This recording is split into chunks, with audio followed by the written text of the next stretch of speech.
کیا ہوا؟ کوئی اور نہیں جو نبیوں کے، ٹھیک ہے.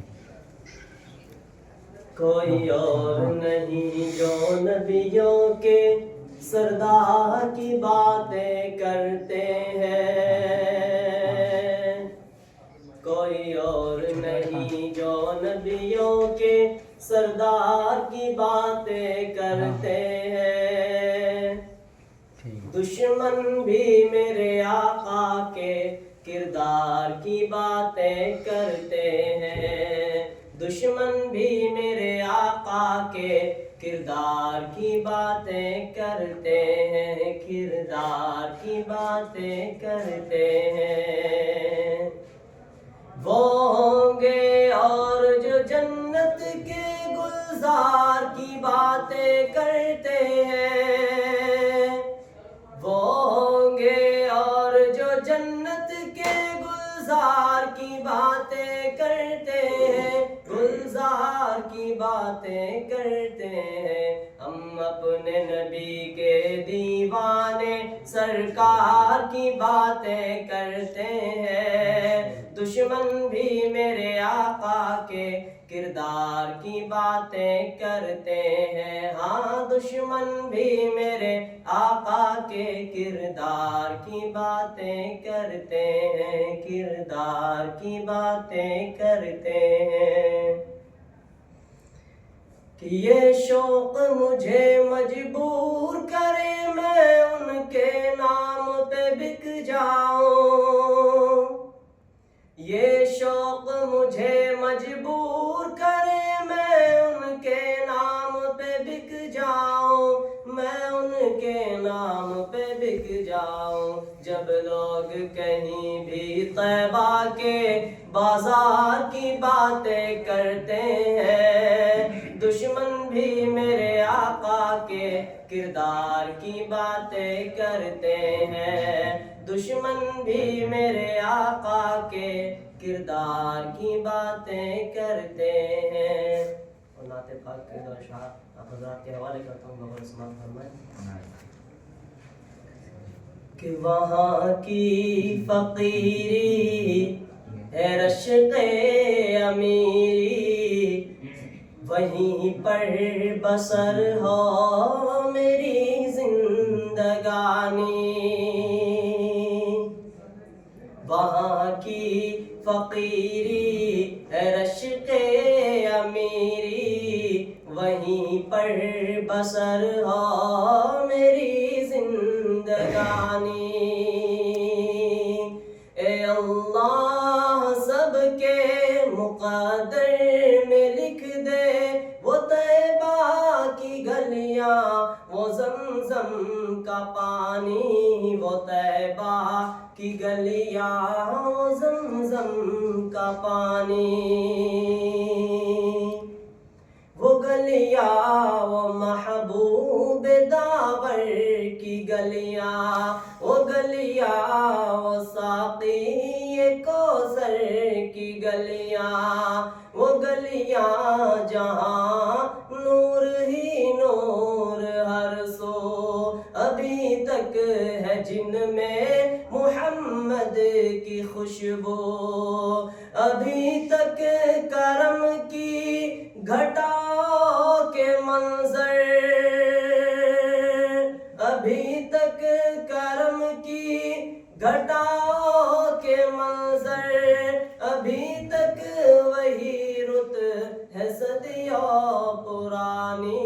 وہ طیبہ کی گلیاں، وہ زمزم کا پانی. وہ طیبہ کی گلیاں، وہ زمزم کا پانی. کہ جو ظالم تھے ہر ظلم ان سے چھڑایا، کہ آدم کے بیٹوں کو جینا سکھایا. وہ محتاج جن کے نہیں تھے ٹھکانے، گلے سے لگایا انہیں مصطفیٰ نے. گلے سے لگایا انہیں مصطفیٰ نے. جہاں پر غریبوں کو عزت ملی ہے،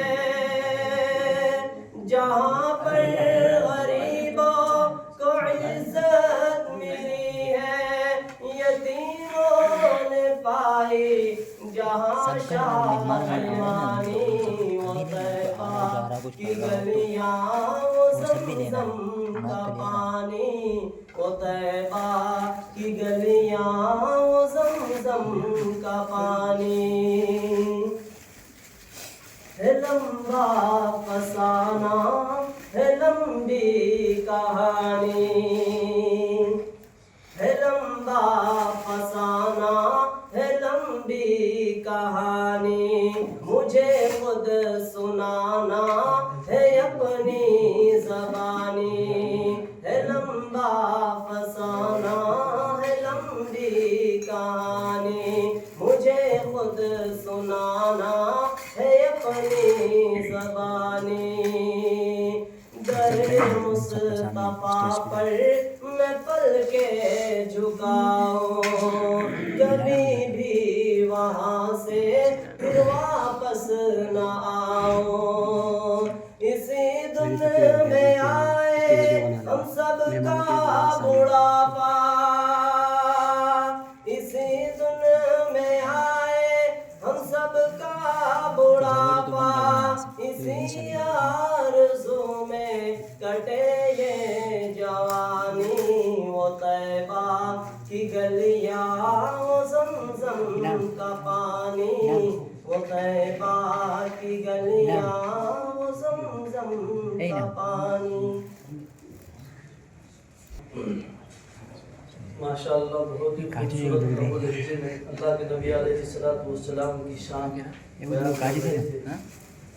شاعر کہتا ہے درخشندہ تیرے حسن سے رخسار یقین ہے، تابندہ تیرے عشق سے ایمان کی جبین ہے، جس میں ہو تیرا ذکر وہی بزم ہے رنگین، جس میں ہو تیرا نام وہی بات حسین ہے، چمکی تھی کبھی جو تیرے نقش کفے بازے، اب تک وہ زمین چاند ستاروں کی زمین ہے، جھکتا ہے تکبر تیری دہلیز پہ آ کر، ہر شاہ تیری راہ میں ایک خاک نشیں ہے، آیا ہے تیرا اسم مبارک میرے لب پر، گرچہ یہ زبان کی سزاوار نہیں ہے۔ اب اس کے بعد ہم میدان خطابت کی طرف قدم رنجا ہوتے ہیں، اور خطابت کے لیے سب سے پہلے ہم دعوت دیتے ہیں محمد شاداب کو کہ وہ تشریف لائے اور حقوق والدین پر اپنی تقریر پیش فرمائیں۔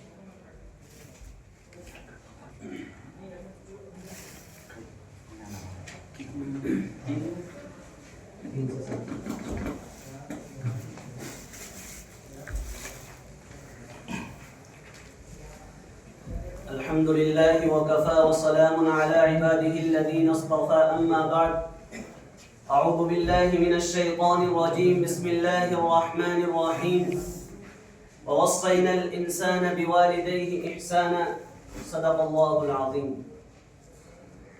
محترم سامعین، اللہ رب العزت نے سارے عالم کی خلقت کا ذریعہ اور ان کے وجود کا سبب صرف دو ہستیوں کو بنایا ہے، یعنی آدم اور حوا۔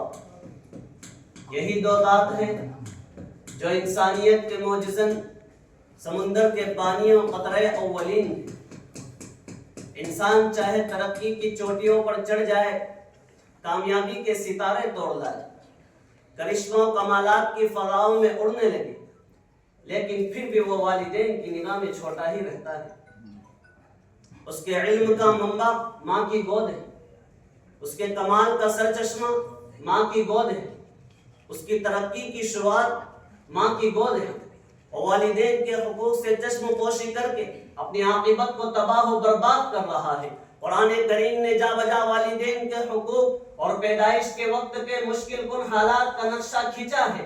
کہیں تو وَوَصَّيْنَا الْإِنسَانَ بِوَالِدَيْهِ احسانا کا پیغام دے کر ماں باپ کا احترام، ان کے ساتھ حسن سلوک اور ان کے آگے فرش قدم بن جانے کا حکم فرمایا۔ کہیں تو وَالْوَالِدَاتُ يُرْضِعْنَ أَوْلَادَهُنَّ کا پیغام دے کر ماں کے دودھ پلانے کی مدت کا تذکرہ کر کے ان کے احسان سے ہم آہنگ اختیار کرنے کا حکم فرمایا ہے۔ کہیں ارشاد نبوی ہے الجنت تحت اقدام الامہات، ماں کے قدموں تلے جنت ہے۔ الغرض قرآن و حدیث کی روشنی میں ہر جگہ والدین کا حق خداوندی کے بعد نظر آتا ہے۔ اس سے معلوم ہوتا ہے کہ ان کی نافرمانی گناہ کبیرہ ہے، اور کیوں نہ ہو جبکہ وہ ماں جس نے تیری ولادت کے وقت موت جیسی کربناک تکالیف کو گلے لگایا، وہ ماں جس نے 9 ماہ تیرے بوجھی گرا کو شکم نازک میں لے ڈھویا، وہ ماں جس نے رات بھر جاگ کر تیری راحت و آرام کا سامان کیا، وہ ماں جس نے تیری ایک طرف پر بے قابو ہو کر تجھے سینے سے لگا کر نیند کو پلکوں پر سجا کر رات کی تاریکی کا سرما لگا کر سحر کر دی، جس نے تیری ہر معصوم ادا پر شفقت کے پھول برسائے، وہ باپ جو تیری روزی روٹی کا انتظام کرنے کے لیے بازاروں سڑکوں کو خاک چھانتا پھرا، وہ باپ جو تیری راحت و آرام کی خاطر بے آرام ہو کر سرگردہ و ہراساں ہوتا رہا، وہ باپ جو تجھے آنکھوں کا تارا، زندگی کا سہارا، اپنے جگر کا پارا، اپنے سکون کا چارہ گردانتا رہا، لیکن آج کا بیٹا اپنے والدین کے ساتھ بدسلوکی و بدزبانی کا رویہ اپنائے جا رہا ہے۔ آج کا بیٹا اپنے والدین کے ساتھ ظلم و بربریت کے انگارے برساتا جا رہا ہے۔ مجھے بتلاؤ کہ کیا وہ والدین کے حقوق سے لاپرواہ ہو کر کامیابی کے زینوں پر چڑھ سکے گا؟ خدا کی قسم ہرگز نہیں۔ خدا قہار دنیا ہی میں اس کو بدسلوکی کے نتائج دکھلا دے گا۔ تاجدار مدینہ محمد عربی صلی اللہ علیہ وسلم نے ارشاد فرمایا کہ انسان اپنی ماں کا پورا حق تو کوسوں دور بلکہ اس درد بھری آہ کا حق ادا کرنے سے عاجز و قاصر ہے جو اس کی ولادت کے وقت موت جیسی کربناک تکالیف کی ترجمان تھی۔ وآخر دعوانا الحمدللہ رب العالمین۔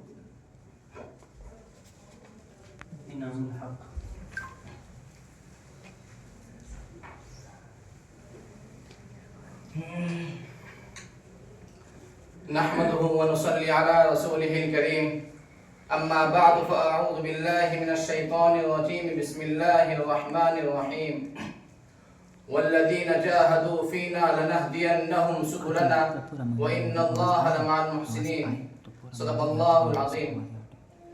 محترم و مکرم حضرات حکم مستحکم اور کاسہ فکر قاسمی کے میرے ہم مشرف ساتھیوں، قدرت نے ایک بے چین روح کو پیغمبروں کا سا دل، صحابہ اکرام کا سا درد، اولیاء اللہ کا سا مزاج، مجذوبوں کی سی مستی، قلندرانہ شان، مجاہدانہ کردار اور خطیبانہ للکار دے کر جس پیکر خاکی میں سمویا اسے ہم خطیب الاسلام، نبیلہ حجت الاسلام، جانشین حکیم الاسلام حضرت مولانا محمد سالم صاحب قاسمی کہتے ہیں۔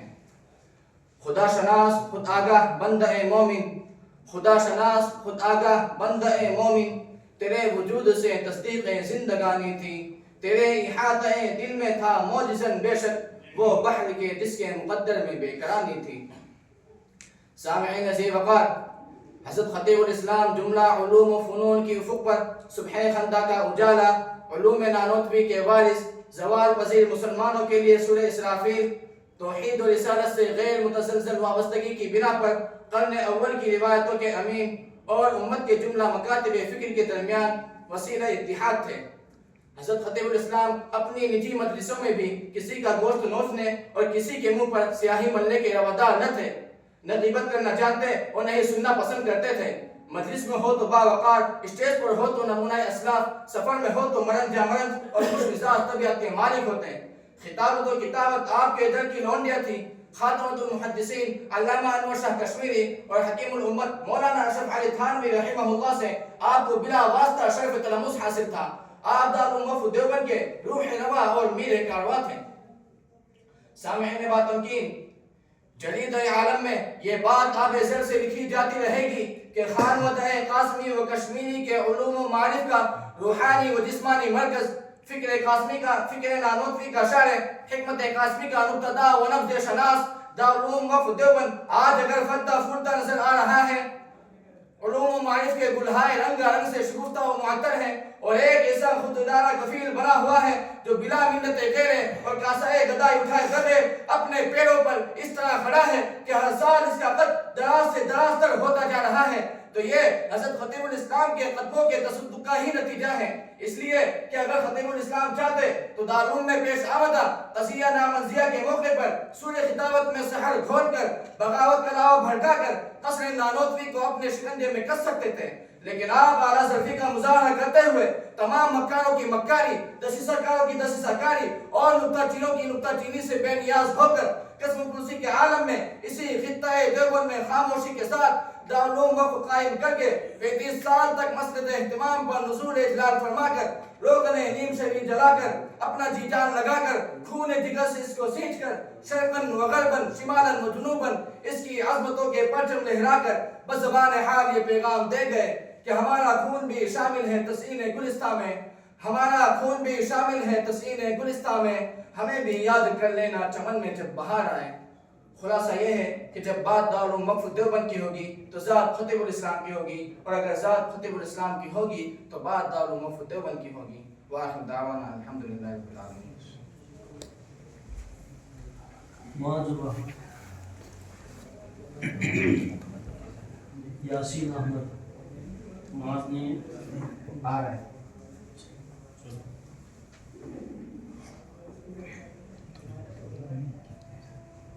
حامدا ومصليا أما بعد أعوذ بالله من الشيطان الرجيم بسم الله الرحمن الرحيم واعتصموا بحبل الله جميعا ولا تفرقوا صدق الله العظيم۔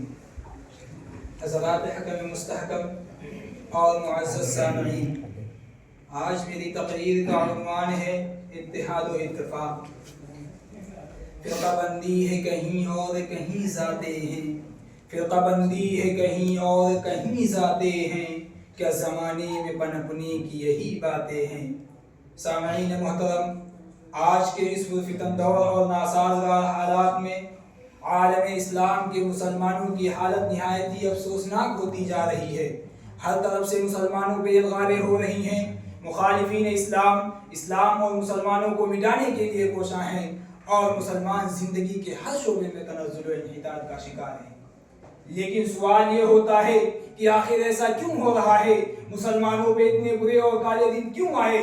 چمنستان اسلام میں خزاں کیوں کر آئی؟ تو دوستو، اگر ہم سنجیدگی سے غور و فکر کریں اور عقل و خرد سے پردہ ہٹائیں تو واضح طور پر یہ بات کھل کر سامنے آ جاتی ہے کہ آج ہم مسلمانوں نے اپنا عظیم سرمایہ کھو دیا ہے۔ مسلمان اپنی گراں قدر پونجی سے ہاتھ دھو بیٹھے ہیں۔ مسلم معاشرے سے اتحاد و اتفاق کا چلا گل ہو گیا ہے۔ اسلاف سے ہمیں جو اتحاد و اتفاق کی دولت ملی تھی، ہم نے اسے گنوا دی ہے۔ گنوا دی ہم نے جو اسلاف سے میراث پائی تھی، گنوا دی ہم نے جو اسلاف سے میراث پائی تھی۔ سویا سے زمین پر آسمان نے ہم کو دے مارا۔ یہ بات اچھی طرح معلوم ہے کہ اتحاد و اتفاق ایک عظیم سرمایہ ہے، معاشرے کی سربلندی کے لیے ایک عظیم دولت نسخے کیمیا ہے۔ چنانچہ پوری عالم تاریخ شاہد ہے کہ جب تک مسلمانوں میں اتحاد و اتفاق کی دولت تھی، جب تک ملت اسلامیہ آپ سے اختلاف و انتشار سے دور تھی، جب تک مسلم معاشرے میں تعصب و عناد اور گروہی عصبیت کی کوئی گنجائش نہ تھی، تو اس وقت ہمارا حال یہ تھا کہ پوری دنیا ہمارے تابع تھی، حکومت و سلطنت ہمارے قدموں میں تھی، دریا و سمندروں پر ہماری حکمرانی تھی، اور اسلامی اقتدار ہر طرف جلوگر تھا، اور دنیا کی ساری قومیں مسلمانوں سے ڈرتی تھی، جس کا نقشہ علامہ اقبال نے یوں کھینچا ہے کہ مغرب کی وادیوں میں گونجی اذاں ہماری، مغرب کی وادیوں میں گونجی اذاں ہماری، تھمتا نہ تھا کسی سے سیل رواں ہمارا۔ لیکن اے مسلمانوں، جب سے ہم نے اختلاف و انتشار کو گلے لگایا، ذلت و پستی کی غار میں جا گئے، جب سے ہمارا آپسی اتحاد و اتفاق ختم ہوا، ہم محکومی اور غلامی کی زندگی بسر کرنے لگے، جب سے مسلم معاشرے میں فرقہ بندی شروع ہوئی، ہر محاذ پر ہمارا محاصرہ کیا جانے لگا، جب سے ہمارے درمیان اختلاف و انتشار شروع ہوا، شجاعت و جواں مردی ہماری ایک داستان پارینہ بن کر رہ گئی، اور ہماری عزت و آبرو کا جنازہ نکل گیا، جس کا لازمی نتیجہ یہ ہوا کہ مسلمان ہر میدان میں پسماندہ ہو گیا، احساس کمتری نے ہماری کمر توڑ دی، اور ذلت و رسوائی ہمارا مقدر بن گئی۔ آبرو باقی تیری ملت کی جمعیت سے تھی، آبرو باقی تیری ملت کی جمعیت سے تھی، جب یہ جمعیت گئی دنیا میں رسوا تو ہوا۔ دوستو، گردش ایام ہمیں بیدار کر رہے ہیں، نزاکت وقت ہمیں اپنی ذمہ داریوں کا احساس دلا رہا ہے، معاشرے کی تباہی و بربادی ہمارے قلب و جگر کو دستک دے رہی ہے، ملت اسلامیہ کا زوال ہمیں جھنجھوڑ رہا ہے، مگر افسوس ہم نے انسنی کر دی، معاشرے کو تباہ و برباد ہوتے ہوئے دیکھا، لیکن پھر بھی اپنے آپ کو مامون و محفوظ سمجھا۔ ملت اسلامیہ کا سوال ہمیں جھنجھوڑ کر یہ کہہ رہا ہے، لیکن افسوس ہم اپنے گھر کا چراغ جلانے میں مصروف ہیں۔ اتحاد و آہنگی کا چراغ بجھ رہا تھا، لیکن ہم اپنے گھر کا آشیانہ جلانے میں لگے ہوئے تھے، اور ہمیں یہ بھی نہ یاد رہا کہ فرد قائم ربط ملت سے ہے تنہا کچھ نہیں، فرد قائم ربط ملت سے ہے تنہا کچھ نہیں، موج ہے دریا میں اور بیرون دریا کچھ نہیں۔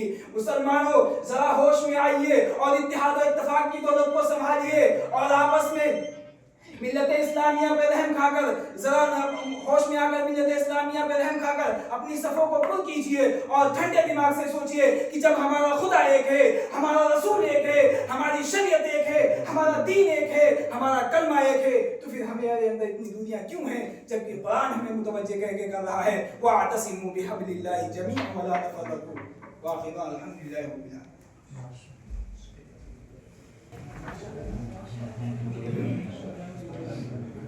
وبه نستعين أما بعد فأعوذ بالله من الشيطان الرجيم بسم الله الرحمن الرحيم لقد كان لكم في رسول الله أسوة حسنة صدق الله العظيم۔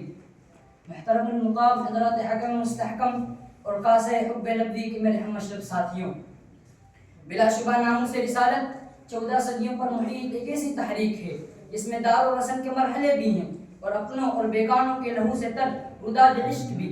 یہ داستان سادہ بھی ہے اور رنگین بھی، اس لیے کہ جناب نبی کریم صلی اللہ علیہ وسلم کی عزت و ناموس کے تحفظ کی پاسبانی امت مسلمہ کا اولین فریضہ ہے۔ نہ اس میں تاخیر کی شرعن گنجائش ہے نہ قضا کی اجازت، بلکہ مجھے کہنے دیجئے اس سے رتب الانحراف ایک مسلمان کو احسن تقویم کی چوٹیوں سے اٹھا کر اسفل سافلین کے اتھاہ گہرائیوں میں گرا دیتا ہے۔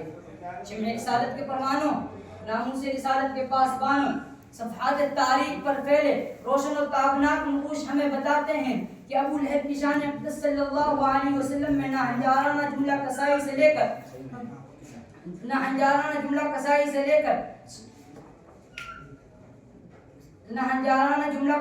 لے کر انتقام خداوندی تک حفاظ قرآن صحابہ کی تو شیسے اجل سے دل بستگی سے لے کر حطیم کے مالکے میں ایوبی کی سربکاری تک، ابن تیمیہ کی الصارم المسلول علی شاتم الرسول کی تصنیف سے لے کر مقدمہ بہاولپور تک، غازی علم الدین کی شہادت تک کے اس پرہول دستخار میں برہنہ پاسفر عشق لیلہ میں مجنونانہ سحر نوردی یا شیری کی خاطر فرہادانہ سنگ تراشی و آبلہ پائی پر مبنی نہیں ہے، بلکہ سن و سال کے اس طویل مسافت کا لمحہ ہم یہ پیغام دیتا ہے۔ ہم نے ہر دور میں تقدیس رسالت کے لیے وقت کی تیز ہواؤں سے بغاوت کی ہے، توڑ کر سلسلہ رسم سیاست کا فسوں فقط ایک نام محمد سے محبت کی ہے۔ ہم نے بدلا ہے زمانے میں محبت کا مجاز، ہم نے ہر دل کو ایک نئی راہ نوا بخشی ہے، مرحلے بند و سلاسل کے کئی طے کر کے چہرے دار و رسن کو بھی ضیا بخشی ہے۔ فرانس میں گستاخانہ خاکے بنانے والوں، ہندوستان پر نکل شرما کی پشت پناہی کرنے والوں، ناموس رسالت پر گستاخانہ فلموں، ڈراموں، کارٹون بنانے والوں، کان کھول کر سن لو، اگر آج کے راجپال کے منہ پہ لگام نہ کسی گئی تو پھر ہم انہرام سومنات کے لیے غرض غزنوی کی ضرب لگا کر شہیدان ناموس رسالت کی طرح تختہ دار پر جھول کر ماں عائشہ سے جا کے کہیں گے اے امی جان پانی پلا دو، شہادت کی پیاس لگی تھی، اور محمد رسول اللہ صلی اللہ علیہ وسلم سے جا کے کہیں گے اے میرے محبوب تیرے روداد عشق و محبت پر اپنے لہو سے مور صداقت ثبت کر کے ایوان کفر میں ڈنکے کی چوٹ پر یہ اعلان کر آئے ہیں گستاخ نبی کی ایک سزا سرتن سے جدا واخر دعوانا الحمدللہ رب العالمین۔ عدنان الحق۔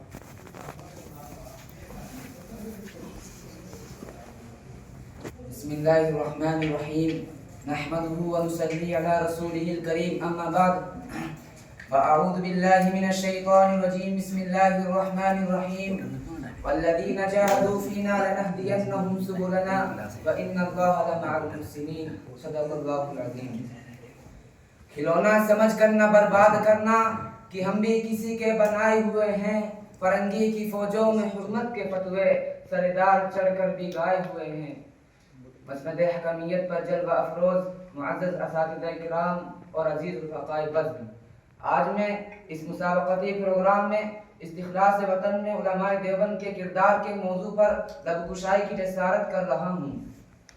حضرات یہ چرخ نیلی فام اس بات پر شاہد ہے کہ علماء دیوبند ان اصحاب فکر و نظر اور وارثان قلب و جگر کا طبقہ ہے جنہوں نے ہر نازک موڑ پر اس امت کی رہنمائی اور دستگیری کی ہے۔ یہ ان یاران باصفا اور شہیدان عشق و وفا کا قافلہ ہے جنہوں نے ہر دور میں باطل کے ہر چیلنج کا منہ توڑ جواب دیا۔ جس راستے سے باطل نے پنپنے کی کوشش کی انہوں نے سربگف مردانہ وار مقابلہ کیا۔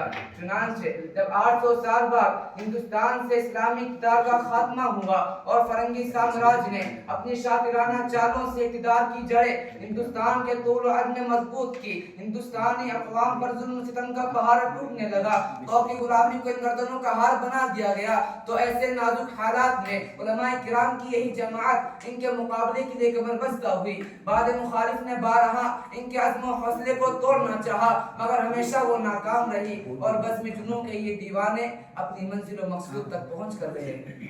حضرات علماء دیوبندی کی وہ جماعت ہے جو ہندوستان کو انگریزوں کے تسلط سے آزاد کرانے کے لیے کبھی عرب و ترکی کی راہوں کو ناپتے ہیں تو کبھی روس افغانستان کی پاریاں پیمائی کرتے ہیں، کبھی مالٹا کی کوٹروں میں قیام کرتے ہیں تو کبھی عدالت کے کٹرے میں کھڑے ہو کر نغمہ آزادی سناتے ہیں، تو کبھی پھانسی کے پھندوں کو چوم کر منزل کا نشان تلاش کرتے ہیں، تو کبھی ریوالور کی لٹ لٹی پر انگلی رکھ دیتے ہیں کہ شاید گولیوں کی سنسناہٹ میں وطن عزیز کی آزادی مقدر ہو۔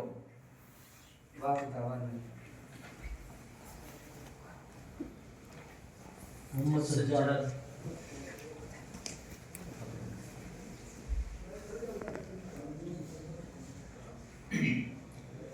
الحمد لله وكفى وسلام على عباده الذين اصطفى أما بعد فأعوذ بالله من الشيطان الرجيم بسم الله الرحمن الرحيم ظهر الفساد في البر والبحر صدق الله العظيم۔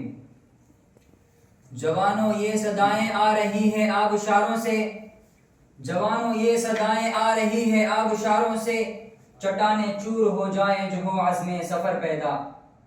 صدر ذی وقار، مہمانان عظام اور چمنستان قاسمی کے نوش و گفتہ پھولوں، انجمن بزم صوت الحق کے اس عظیم الشان اختتامی اجلاس کے موقع پر آج کے سخت ماحول، جاں بلب فضا اور معاشرہ انسانی کی رقت آمیز ہوش ربا جاں کنی کے وقت میرا موضوع سخن ہے معاشرے کی خرابیاں اور آج کا نوجوان۔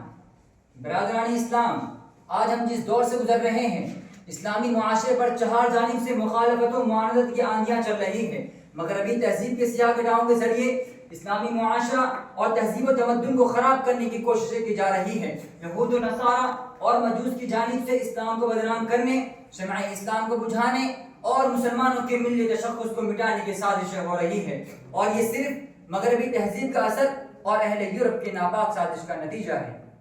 برادران ملت، موجودہ وقت مسلمانوں میں ایمانی اضمحلال اور اخلاقی قوتوں کی نایابی کا ہے۔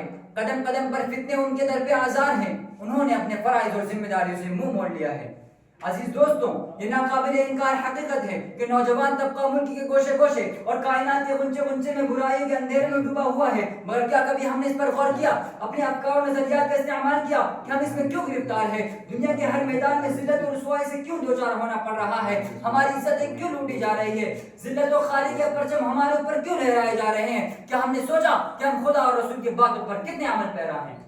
فرزندان اسلام، دراصل ہم زندگی کے ہر محاذ پر اس لیے ناکام ہیں کہ ہماری ایمانی افکار و نظریات اور حرارت و گرمی میں کمزوری آ گئی ہے۔ ہم در در کی ٹھوکریں اس لیے کھا رہے ہیں کہ ہمارے قلب سے ایمان دور ہو گیا ہے۔ زندگی کے ہر میدان، ہر قدم اور ہر موڑ پر دھکے اس لیے کھا رہے ہیں کہ ہمارے قلب کے اندر مغربی تہذیب رچ بس گئی ہے، جو ہمارے دین، ہمارے عقائد، ہماری تہذیب و تمدن کا دشمن، ہمارے ایمان و اخلاص کا باغی ہے۔ ذلت و خالی کا پرچم ہمارے اوپر اس لیے لہرائے جا رہے ہیں کہ عیش پرستی اور دنیاوی مشاغل نے ہمارے ایمانی اضمحلال کو، ہماری ایمانی طاقت و قوت میں اضمحلالت پیدا کر دی ہے۔ اے اسلام کے نوجوانوں، اپنے ایمان کا دعویٰ کرنے والوں، پرچم اسلام کے لہرانے والوں، میدان میں نکلو اور اس مغربی تہذیب کو جڑ سے اکھاڑ پھینکو۔ اسلام زبان دعوے کا نام نہیں ہے، بلکہ اسلام نام ہے عملی زندگی کا۔ لاکھ آپ زبان سے اقرار کریں، جب تک تمام احکام پہ عمل نہیں کریں گے ایمان کامل نہیں ہو سکتا، کیونکہ اسلام ایمانی جذبات اور جوش و ولولہ کے نمایاں کا نام ہے۔ اے ملت اسلامیہ کے پاسبانوں، اے خالد بن ولید کے فرزندوں، اے محمد بن قاسم کے پیروکار، اے محمود غزنوی کے مقتدیوں، آج اسلام کو ہر جانب سے مجروح کیا جا رہا ہے۔ کہیں قرآن کریم کو مسجد ستم بنایا جا رہا ہے، تو کہیں رسالت مآب صلی اللہ علیہ وسلم کے مجسمے بنا کر توہین و اہانت کی جا رہی ہے۔ ہمیں بیدار ہونا ہوگا، قرآن سنت قرآن کریم کے ضابطوں کو اپنا نصب عین بنانا ہوگا، ہمیں متحد ہونا ہوگا، قرآن سنت کے دامن کو مضبوطی سے تھامنا ہوگا، ورنہ یوں ہی ذلت و خالی کی حالت میں در در کی ٹھوکریں کھاتے رہیں گے اور کوئی ہمارا پرسان حال نہ ہوگا۔ ہمیں خود کو ایمان کی دولت سے آراستہ کرنا ہوگا، اپنے اندر روح بلالی پیدا کرنا ہوگا تاکہ ہمارا انحطاط عروج سے بدل جائے۔ صحرائے افریقہ ہماری قدموں کی چاپ سننے کی مشتاق ہے، بحر ظلمات ہمیں راہ دینے کے لیے تیار ہے، ہوائیں ہمارا پیغام پہنچانے کی آرزومند ہے۔ جبر تاریخ ہماری راہ تک رہا ہے، پھر یہ تاخیر کیوں، یہ غفلت کیوں، جب یہ قرآن مجید ہمارے پاس موجود ہے، اس کا پیغام بھی زندہ ہے، اسلام بھی زندہ ہے، اس کا پیغام بھی زندہ ہے۔ اسلام کے جیالو، آج ہمیں اپنے اندر تبدیلی پیدا کرنے کی ضرورت ہے، بغض و عناد کو مٹانے کی ضرورت ہے، اس گندے خیالات اور گندی تہذیب کو بدلنے کی ضرورت ہے، اپنے ماحول کو خوشگوار اور فضا کو معطر کرنے کی ضرورت ہے۔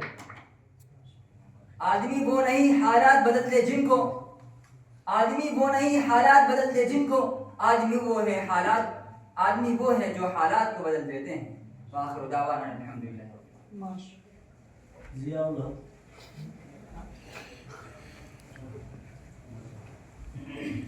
ویڈیو بن رہا ہے۔